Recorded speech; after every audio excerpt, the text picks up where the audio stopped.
Welcome to Nasdaq Trade Talks. I'm Jill Malandrino, global markets reporter at Nasdaq. Joining me at the market site in Times Square, New York City, we have George Milling-Stanley. He's the chief gold strategist over at State Street Global Advisors. We're going to take a look at how gold has been performing throughout this bout of volatility, and it certainly has been quite a volatile market. And if you're catching this on the replay, of course, it's Wednesday, March 11th, and we're down historically low if you look at it year over year, but gold has been performing quite well. Gold's done pretty well, yeah. I mean, it's gone down when there have been margin calls on equities. People buy equities on margin, get margin calls when the value of the equities goes down. They don't want to sell them at depressed prices, so they sell gold to meet the cash margin calls on their equities. We've seen this several times now. We saw it a couple of weeks ago. We saw it earlier today. But basically, I'm pretty confident that every time this happens, the investors come straight back into the market and buy the gold back because it's doing what it's supposed to do. Why is gold a better hedge than some other longer duration treasuries?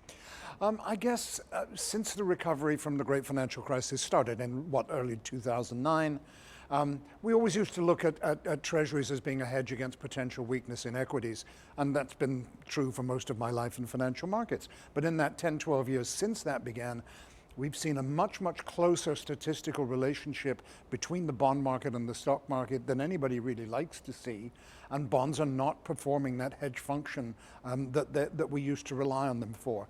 Gold has proven to do that on many occasions in that 10, 12-year period, and I'm expecting that to continue going forward. All right, let's talk about ETFs and GLD being the gold standard, if you will. How has ETF traded impacting the gold landscape?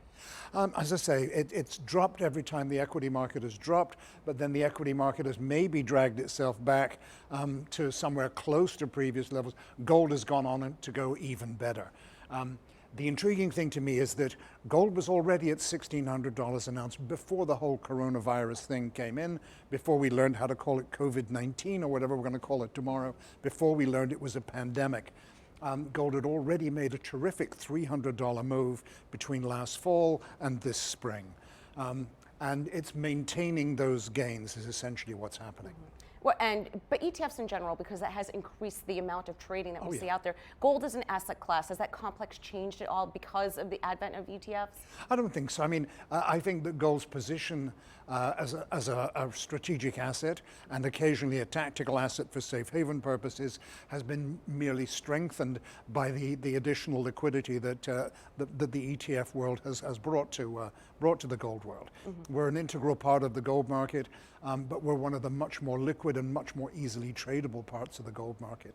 That's for GLD, which is why people have been taking advantage of it for its safe haven properties. All right, now let's talk about use cases and actual allocation. You work with a lot of advisors. Tell us about some of the use cases, some of the strategic allocations that they're using with GLD.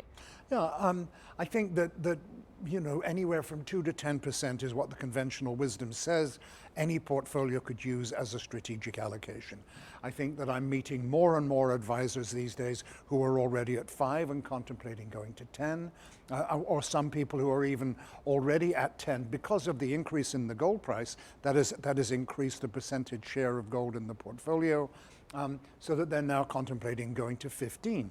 And I think that is a very, very smart move to make when we've seen equities come down quite dramatically with coronavirus after 10 years of gains.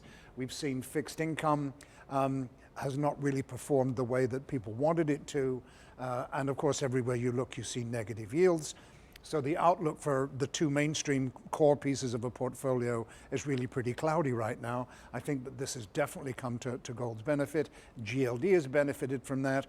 We've seen $3.5 billion worth of inflows into GLD this year alone, taking it to well above $50 billion, which is really quite creditable. And then GLDM, the mini product, the lower priced product, is now about $1.25 billion. It's only been around for 1.75 years. It's now about $1.25 billion. It's gone up $250 million again year to date. I think those are fantastic performances. It's gold ETFs doing what they're designed to do. All right, George, great to catch up with you as always. And thank you for joining me on Trade Talks. I'm Jill Malandrino, global markets reporter at Nasdaq.